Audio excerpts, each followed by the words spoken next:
مونږ مبعاله سړی کېږو چې زمونږ ایمان د اویس قرني په شان شي. اویس قرني په غره کې اوسېده، چیلې او ګډې ساتلې او غره کې واورېده چې الله په دې مکه کې یو معشوق پیدا دی. اسمان ته وکتل، خدای ما په ایمان راوړی دی او یا الله دا هغه نن نه زه په هغه بیا نه یم. چا ورته غره کې ووایي چې هغه تا چې په ایمان راوړی د احد په جنگ کې ته یو غاښ مات شوی،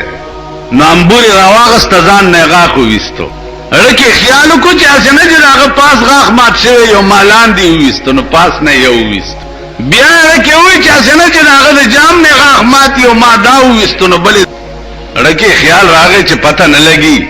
چې زما د معشوقې کم غاښ مات دی، خو راشه ټول ځان نه وباسه چې هغه مات په خپله پکې راشي. رسول الله صلی الله علیه وسلم چې وفات کېده وصیت یې حضرت عمر ته وایي چې زما د وفات نه وروسته دا زما جوبه والا او دا په هغه غره کې یو اویس قرني اوسېږي، دا غلی اوسه. عمر فاروق د وفات نه وروستو جوبه چې یوړه اویس قرني ورته ډېر وجه ورته وی څه عمل دې کړی دی چې د پیغمبر پړه کې ته دومره خوښ وې؟ نور مې هېڅ نه دي کړي، خو دا مې اورېدلي چې زه په چامین یم یو غاښ مات شوی دی، نو ما دا ټول وویسته چې زما د محبوب یو نه چې زما ټول نه نو ښه دی. زما عزیزانو عرض دا و چې څو پورې زمونږ پړه کې د قرآن کریم او د حدیث نبوي یو خاص درد نه پیدا، تر هغې پورې مونږ ته د ایمان د تیرولو تصور چې دی هغه هم غلط دی. تصور نن ستا ملک ټول فراډ او دوکه ده، ټول ملک دوکه ده. تاسو وګورئ که په اخبارونو پوهېږئ اخبار ګورئ،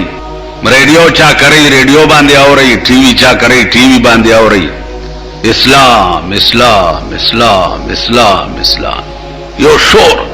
وزیران راضي صاحب اسلام اسلام، ضیاء الحق صاحب د اسلام، جنیجو صاحب د صاحب اسلام اسلام، پنچنیکاتی پروگرام دی صاحب، نئی روشنی سکول بورډونه لګېدلي دي صاحب، نئی روشنی سکول نئی روشنی. نئی روشنی سکول کې ته وګوره برتی کېږي څوک لګیا دي، عام چې څوک د ابای خپل دی پکې برتی کوي، دا بابا د خپلو ځای هم نشته، دا د ایم این اے خلق دی او دا د ایم پی اے خلق دی او دا د منسټر کسان دی، بی اے بی اے بی ټي او ایل ایل بی کړې ده، اخباران در په در خاورې په سر ګرځي، د ابای خپلوانو لسم کړی او په اعلی منصبو لګي، د غریب بچي ایل ایل بی کړی هغه ته جونیئر کلرکی نه ملایي. دا ستا ملک دی. د دې وجه لوی عزیزانو دا ده چې زمونږ پړه کې وقت نشته، وقت په خدای قسم چې ستا پړه کې وقت پیدا شي د قرآن او د حدیث، شاهان به ستا په خپو کې پراته. باقي روټۍ نن زمونږ ایمان روټۍ د پاره تباه دی، زمونږ ایمان جامع د پاره تباه دی، خو روټۍ به لږه زیاته شي، لږه ښه به شي. ښه روټۍ که ته خورې، ښه روټۍ، او ستا پړه کې دا درد نه و چې زه ښه روټۍ خورمه، داسې خلک به مي چې هغې غریبانو ته به ترکاري نه نصیب کړي. هغه وخت کې د پړه کې دا تصور هم رانغی، نو ماما جوماتونو لا ډېر مزه دا زه پوه شوئ، اړه کې دا تصور هم رانغی، ښه خوراک دی. نو عزیزانو دا زمونږ داسې عجیبه ملک دی، په یو درستخان به غوړېدلی داسې. ما په زندګۍ کې کوشش کوم د شاهانو او د نوابانو په ځای کې ما چېرې روټۍ نه ده خوړلې، نه مېلمه شوی. ریکارډ دی د بجلیګر مولا د ژوند چې د شاه او د نواب او د خان بادرانو په ځای کې زه مېلمه شوی نه یم، نه مې روټۍ خوړلې. یو ځل نه سیوا چې یو ځل درستخان غوړېدلی دی،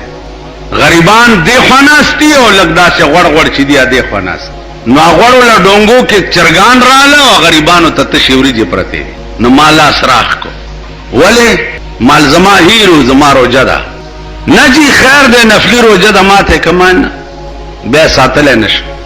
ټوله ورځ مې نهاره تېره کړه. دا هم د خدای بندګانو که نه چې هغې ته تشې وریجې پرتې وې او د غوړو غوړو تشې، دا ایمان خو د مولانا اشرف علي تھانوي رحمت الله علیه. نن دغه نام نهاد مسلمانان او دا قوم دوکه کوونکي پیران او بزرگان را پاسی، دا دیوبندیان وابیان دي، دا دیوبندیان وابیان دي، پیران نه مني، اولیاء نه مني، زیارتونه نه مني. په زیارتونو دا مني چې دا کټي پې ناست دي او د زیارت په نامه شکرانې ټولې کړي او د شپې په شرابونه څکي بیا د دې زیارتونو وارونه مقرر دي کروڑپتیانې غنوسی او کودی او کروسی او پردی چې دي کروڑپتیانو ته هغه وار پیسې اوس هم تقسیمېږي لګیا په غبرګو کې نه نو زیارت ته د پیسو ضرورت څه دی زیارت چیلې څه کوي دا قوم اوس هم چیلی بوز تاسو ورشئ کاکا صاحب زیارت ته اریان بشي چې دا ښځې او سړي وګورئ یو تقریر مې کاکا صاحب کې کړی بیا نږدې رانله پیدا به کوي ملیا به پیدا کوي صاحب اب راشي بدا زیارت صاحب چې دی لراغې دار مرضدارو دی او چې دی له داسې دی تاسو خو بې عقله خلق کې دا خو جوړ د زیارت دې خبرو سره څه کار امرؤ القیس یو شاعرو دا هغه ډېره لویه نامه شوې وه او دنیا به د هغه اشعار اورېده خلکو کې ډېر مقبول دا د خدای تقسیم دی چې څوک په سرنګ کې رنگ کی او څوک په سرنګ کې رنگ کی او څوک په سرنګ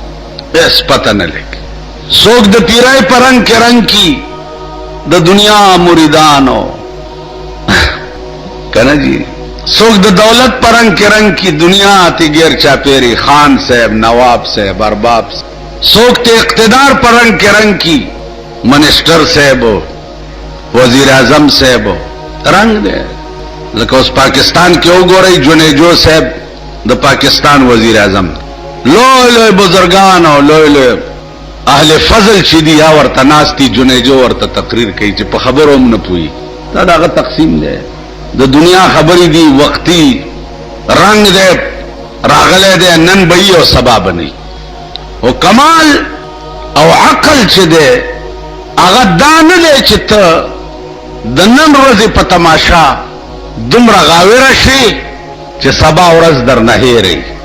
رحمان بابا وی د دنیا په تماشا چې څوک نازېږي د دنیا په تماشا چې څوک نازېږي دا خو نن یې تماشا د سبا نه ده یو ځای به ګورې نن به پکې لوی حل چلی هغه ځای ته به سبا ګورې سیلای به پې الوتي هېڅ به هم انسان کې لوی کمال دا پکار دی چې د نن نه په سبا نظري او چې په سبا نظر نه و چې د دې شي انجام بچي او نتیجه بچي خلق خواري رسوایی ذلیل وي نو دا د خدای تقسیم دی څوک په سرنګ کې رنګ کړي او څوک په سرنګ کې امرؤ القیس شاعر او ډېره لویه نامه یې وه د نورو ورو ورو شاعرانو ووایي چې مونږ هم شاعران یو دام شاعر دی زمونږ څوک نامه هم نه لیو څوک چې دي امرؤ القیس څوک چې دي امرؤ القیس راځئ چې مړي کو چلې والا جوړ کړی دی د مرګ ورته وی راځه دلته یو مشاعره ده دا خبره نوې نه ده دا د پخوا نه داسې را روانه ده لکه وختي راته چا وی چې یو ملا وی چې بجلیګر ملا تقریر کړی یو سوال مې پې وکړو خو رانه وتښتېدو جواب نو ما وی چې بجلیګر ملا به تښتي ولې او که کومه خبره غلطه کړي یا مسله غلطه کړي کنه جی نو تختم به ولې زما خو نفس د پمن سپینه هم ز خپل نفس کم ګڼم پمن سپینه دا مې ایمان دی چې په دې سړکو چې کوم پمن سپی ګرځي او دنیا ته کرکه کوي زما دې په خدای قسمی چې زه د هغې نه هم ځان لاندې ګڼم ما د تښتېدو څه کار دی خو که ته ملا صاحبې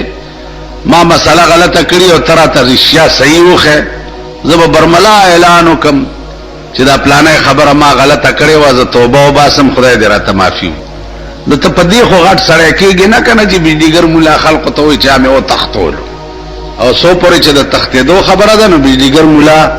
په 40 کاله کې د پاکستان حکومتونو نه دی تښتولی د اجراګانو نو ته به څه وتښتې تاسو پوه شوئ په خبره باندې تښتېدو خبره نشته د یارې خبره نشته خبره د تحقیق حق ده خبره مې غلطه کړي برسر عام به معافي وغواړم غریب سړی وي زما په خبره غلطه تکلیف رسېدلی د ډېرو کسانو کور ته د شپې تلی یم او معافي مې ترې غوښتې ده چې زما په خبره ستاړه ته تکلیف رسېدلی دی معافي در نه غواړم د معتبرانو کړپ یې زما په خبره چاودی خدای دې کور هم وران کړي او غریب سره چې زما په خبره خپشي د شپې کورونو ته ورغله معافي می ته وخت په سړک د پاسه د غریب په خپو پر وته ته تیارم چې زما د وجه دغه دل شکنی ونشي او د مغټایټو پروا نه لرم پروا صرف د خدای د ذات لرم چې د چا په قدرت کې زما ځان دی زما مرګ او ژوند زما عزت او ذلت دا ټول د خدای په لاس کې دی دا د بنده په لاس کې نه نو امرؤ القیس روان کو ازدل ته مشاعره ده چې بوتلو نو چړې مړې ورته رويسته ول مړکاو دي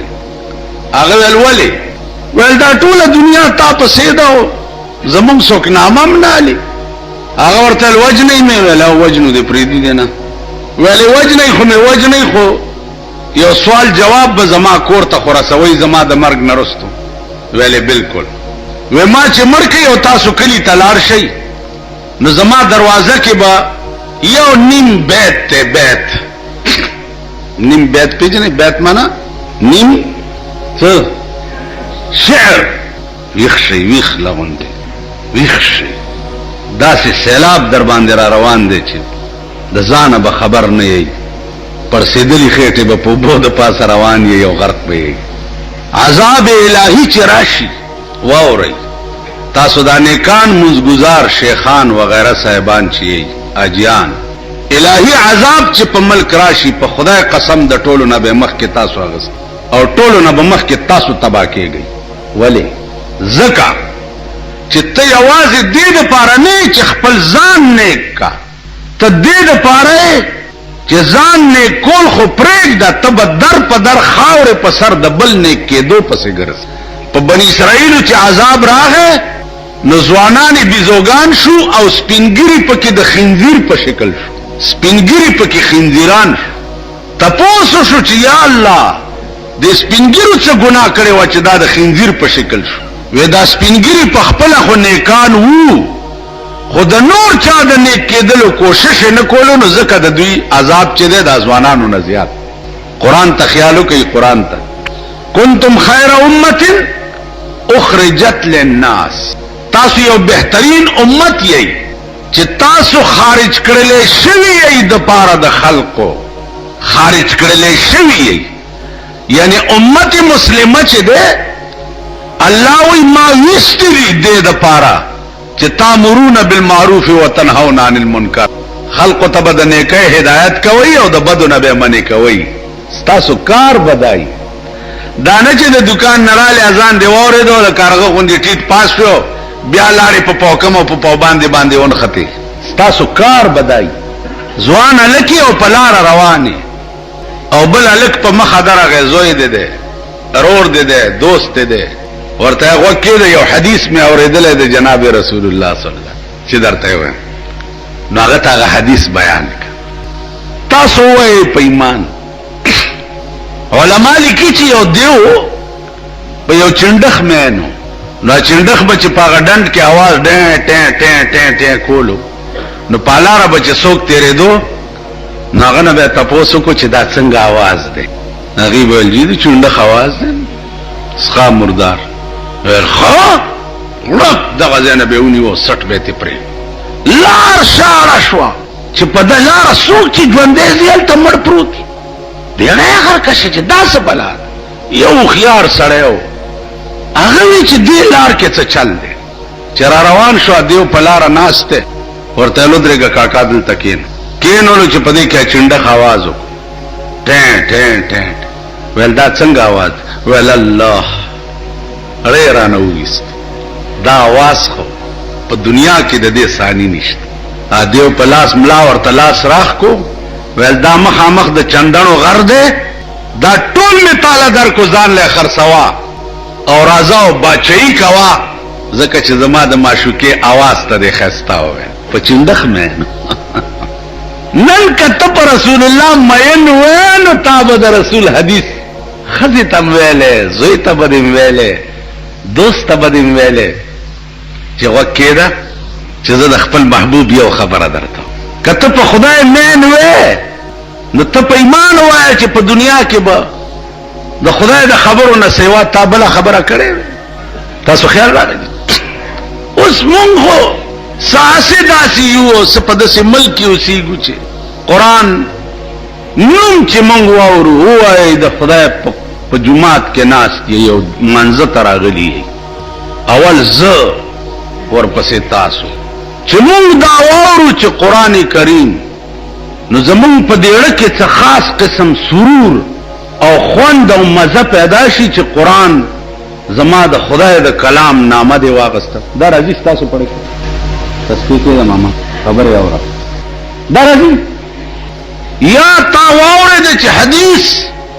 द सरदार कौनैन खबर है अल्लाह तम पढ़े की चलता रहे